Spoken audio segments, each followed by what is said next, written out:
This is the Lone Crater YouTube. We hope this video helps. In this video, I will show how to open a Chevy Tahoe door the only way. Start by confirming the door is unlocked, then use the key fob to unlock all doors. If the fob does not respond, press the exterior handle gently while pulling steadily to engage the latch. Inspect the weather seal and handle for ice or debris that might block movement. If it still sticks, try the interior handle from inside the vehicle.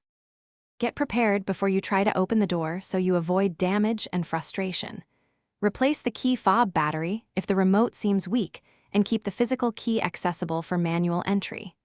Use a plastic wedge or slim tool only to relieve pressure around the door seal, never to pry the latch directly. Keep gloves handy for cold or sharp trim and work calmly to avoid breaking plastic clips. If you're finding this video helpful, please subscribe and like so I can make more clear tutorials.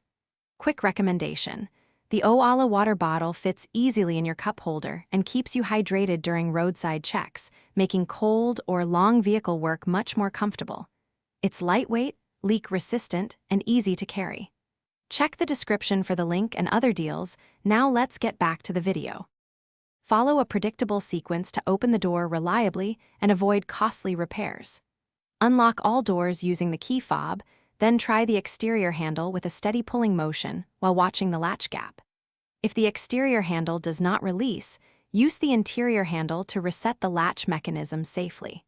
For frozen seals, warm the perimeter carefully and wiggle the handle gently. Resist prying to prevent bending the striker. Thanks for watching.